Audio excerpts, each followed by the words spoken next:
Hello and welcome to Talk Nipatafa, everyone's favorite daytime talk show.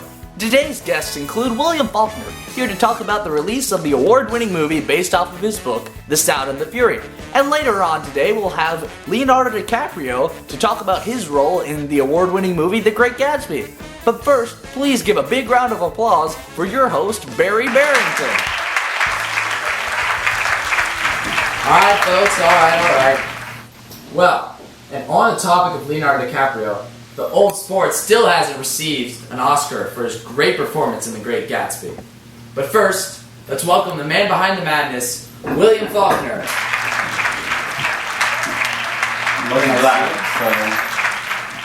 So I understand that you were born back in the 1800s. How exactly is this possible? Well, I was born in 1897 to be precise, but I think it would be best if you were not to think about it too much. You'll just stress your brain. Well, I had quite the brain strain when I read your book, The Sound and the Fury. It's quite a difficult read. How exactly did you come up with this confusing structure?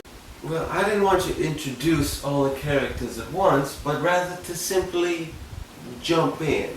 Make the reader figure out the different relationships between the characters from the context. So I'm left to wonder, why did you start the book from the viewpoint of the mute idiot Benji, as you put it? That's, I agree with you too, that's a bad method. But to me, it seemed like the best way to do it.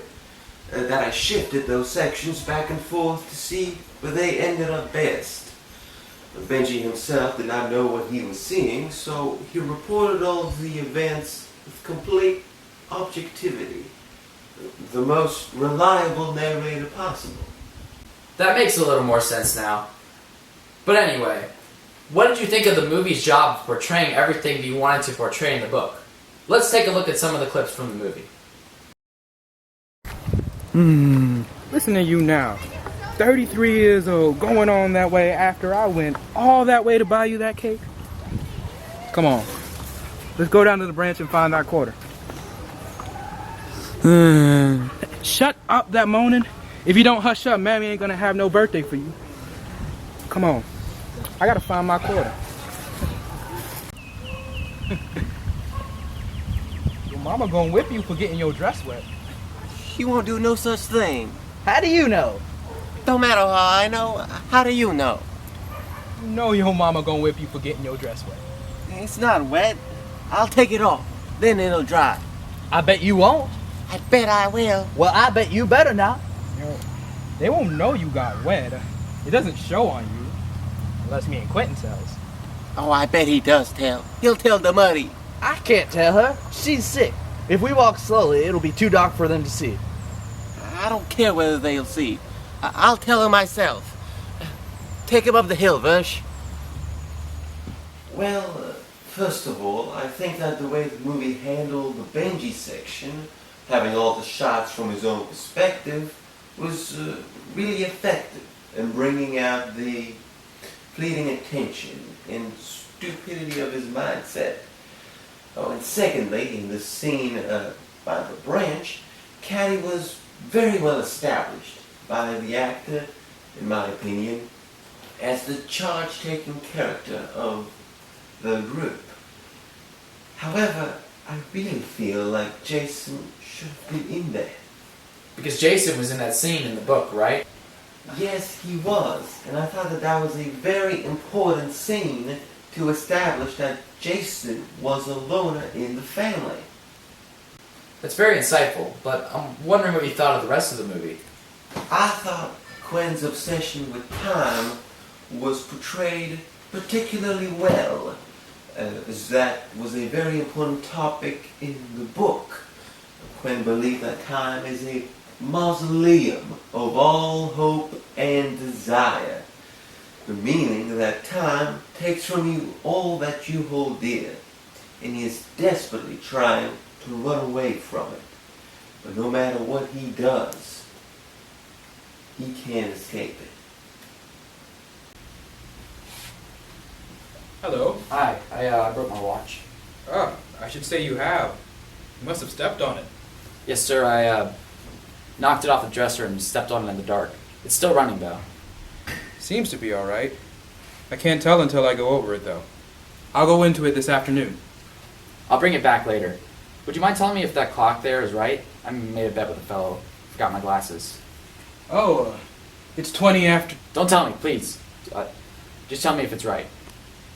Wow! It certainly seems like Quentin is having some mental problems. I don't know who is worse, him or Benji. You certainly have a knack for creating dysfunctional characters, huh? Well, the point is that the entire family is breaking apart. Jason, as well as his mother, is having problems. The mother, Caroline, stays in bed, pushes Dilsey around, and then cowers in fright at Jason. In fact, there was one scene. It was in the movie.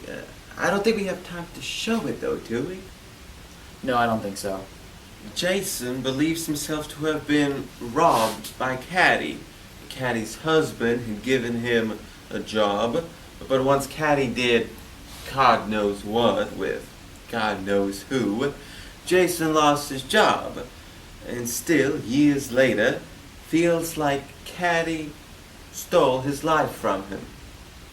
Just before we start talking about the Dilsey section, just like to say, we're not going to show any clips because we don't want to spoil the end of the movie for anyone who hasn't seen it yet. Yes, I want to get across that the family is supposed to represent the old South, that it's dying. The only character who is keeping everything together is Dilsey, the black maid, you could say. And in the past, Mr. Compson, Benji's and Quentin's and everyone's father, was well respected in the town. But by the end, all of the honesty and loyalty is transferred to Dilsey and the Gibsons. So, one final question. What was your inspiration for writing this book?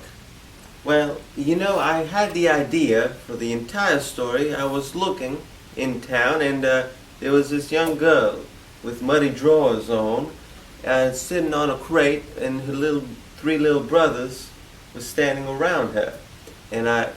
So first of all, I started telling a story through the eyes of the first brother, Benji in this case. But I wasn't really satisfied, so I added in Quentin. That wasn't good enough either, so I had Jason. But finally I decided to write my own section from third person to really get across what I wanted. That didn't really end up as I had expected. So in a way, I guess you could say that it wasn't a bit of a failure on my part. But it ended out doing most of what I had wanted. Alright, ladies and gentlemen, we're going to have to take a quick commercial break. Please give a huge round of applause for William Faulkner.